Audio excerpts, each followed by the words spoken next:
Hi, everybody. My name is Siobhan O'Brien. I said recently on my Facebook page that I was getting a little restless, like most of you are, with staying home and not being able to go out and do anything much except buy food, or whatever we need. Hi, everyone. I'm not sure if I'm on or not. I'll say it again. My name is Siobhan O'Brien. I am a stage actress. Most people know me, some people don't. With the quarantine going on, feeling a bit restless, so what I thought I'd do is share some monologues that I like to do. I announced on my Facebook page that I wanted to do maybe a few readings. A friend of mine, his name is Eddie, who is an actor, suggested a few. I was able to find one of the monologues that he suggested, but I did find one by the same playwright, which is a pretty good monologue. So if you're interested, I hope you do enjoy this. Let me know if you do like it. If you don't like it, that's fine. I'm willing to stand on the soapbox and listen. Okay, my first one is, I don't know if you can see this. It is a book. It's called Christopher Durang. It's All for You. It's a collection of plays. I was unable to find the play that you suggested, Eddie, but I did find a really good monologue in one of Christopher Durang's plays called Identity Crisis. And this is the character of Jane. So here we go. It's not a long one. It's a short one, but it's funny. When I was 8 years old, someone brought me to see a theater with lots of other children. We had come to see a production of Peter Pan, and I remember something seemed wrong with the whole production. Odd things kept happening. Like when the children would fly, the ropes would keep breaking and the actors would come down thumping to the ground, and they seemed to be carried off by the stagehands. They seemed to be an unlimited supply of understudies that would take the children's places, and then they'd fall down to the ground. And then the crocodile that chases Captain Hook seemed to be a real crocodile. It wasn't an actor, and at one point, it fell off the stage, crushing several children in the front row. Several understudies came and took their places in the audience. And from scene to scene, Wendy seemed to get fatter and fatter until finally, by the second act, she was immobile and they had to move her up. She had to be moved with a cart. The voice that belonged to Peter Pan, you remember how the second act, Tinkerbell drinks some poison and Peter is about to drink in order to save him? And Peter turns to the audience and says that Tinkerbell is going to die because not enough people believe in fairies. But if everybody believed, the audience clapped really hard to show that they do believe in fairies, that Tinkerbell won't die. And all the children started to clap. We clapped very hard and very long. My palms hurt and even started to bleed. I clapped so hard. Then suddenly the actress playing Peter Pan turns to the audience and says, "That wasn't enough. You didn't clap hard enough. Tinkerbell is dead."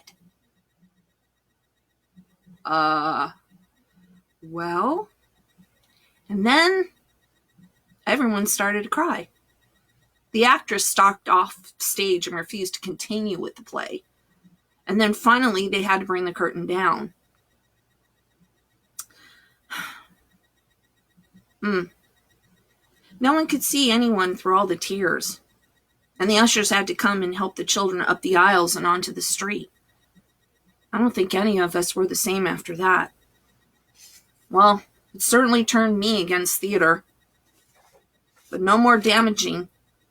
I think it's warped in my sense of life. Nothing seems worth trying if Tinkerbell's just gonna die. Okay, that was it. Kind of like that one. It's a little meh, but not meh, but not uplifting, not bad, but a good one. I recommend Christopher Durang. He's written some really great ones. One of my favorites is called The Actor's Nightmare. Check it out. It's a fabulous production. Okay, so the next one is a play I've auditioned for 3 times. Haven't gotten in it yet, but I'm not giving up hope. August, Osage County. Just like the movie, yes, with Meryl Streep and Julia Roberts. This is a pretty good monologue. It's Karen. I believe she's the youngest daughter of the family. I'm sure a lot of you know the movie. I like it. It's honestly, it's not one of my favorite plays, but it's got some really great characters in it for women. You know, you should check it out or check out the movie. I always recommend reading the play first or reading the book before you see the movie or something like that. But, you know, c'est la vie. Anyway, this is the part of Karen from August, Osage County by Tracy Letts. And this play actually was the winner of the 2008 Pulitzer Prize and the Tony Award winner. So, little juicy fact there. So, okay. The present. Today, here and now. I think I spent so much of my early life thinking about what's to come. You know, who I marry, who would he be, a lawyer or a football player? Would he be dark-haired and good-looking and broad-shouldered? Spent a lot of time in that bedroom upstairs pretending my pillow was my husband. And I'd ask him about his day and work and what happened at the office. And did he like dinner I made for him? And when were we going on vacation that winter? And he'd surprise me with tickets to Belize. And we'd kiss. I mean, I'd kiss my pillow, made out with my pillow. And then I'd tell him I'd be at the doctor's that day and I found out I was pregnant. I know how pathetic it all sounds, but it's innocent enough. Then the real life takes over. Because it always does. And the thing works out differently than you planned. The pillow was a better husband than any real man I'd ever met. This parade of men failed to live up to your expectations. All of them, so much less than Daddy or Bill. You know, I always ended you finding Bill. And then you punish yourself, telling yourself it's your fault that you can't find a good one. You're only deluded to yourself to think that they're better than they are. Okay, that was a little short one. And, hi Mark. Hi, Roseanne. Hey, Kim. Thank you for listening. That was a very short one. It's got some really long monologues in them, and I don't want to bore anyone. Okay, my last one. This is a monologue I found. I'm sorry, my lighting is bad in here. This one is a monologue I found online. There's some really great stuff online if you Google it. It's really amazing. It's a play called Lacey's Last Chance by Gabriel Davis. This is a really good one. I like this one. Anyway. Oh, thank you guys. Thank you. Thank you for listening. I always feel like I'm the only weirdo on here.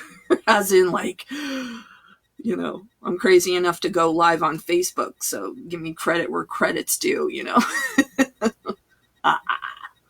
Anyway. Okay, again, this is Lacey's Last Chance by Gabriel Davis. And it's the character of Lacey.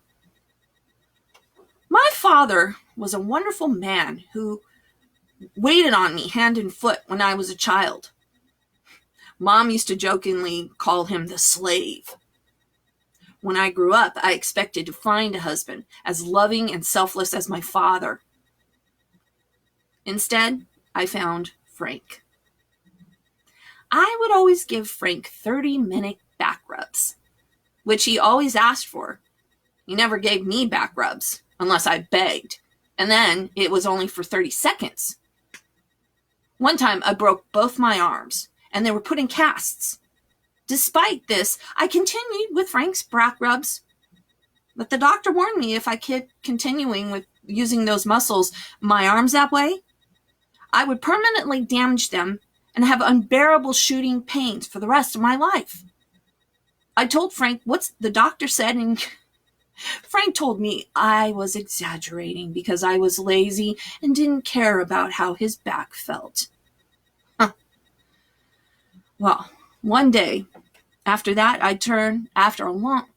one day after that, after a long time rubbing his back, my own was sore. And I said, so it's your turn. I want a half hour because I always give you a half hour. What's fair is fair. And Frank said, I thought you gave me a back rub because you loved me, not because you expected something in return. And I explained I did love him, but I also wanted something since I give so much. Then he told me that I was being selfish and I needed to start trying to be a truly selfless person. So I tried to be selfless for a while, but the shooting pains in my arms, which he also refused to massage, were so unbearable that I finally figured out it would just be easier to kill Frank than continue trying to be selfless. And I know I should have just left or something, but the apartment was so nice, and why should I give it up? I'm the one who found it in the first place. And I suppose even then there were other ways of handling it, but I couldn't think of anything at the time. Killing him was the best thing I could come up with. You know, the real problem with me and Frank was, I think, my inability to be assertive. To assert myself. I mean, had I just asserted my back-to-back rubs into my arms and to my apartment, which I found, then maybe Frank would have respected my needs and I wouldn't have felt like killing him was the only option available to me. I think I need to fluctuate between being too passive and too aggressive when I want. What I really need is to find some middle ground between the two. So, those were my monologues. I hope you enjoyed them. Let me know what you think. I'm going to find some other ones and go live again.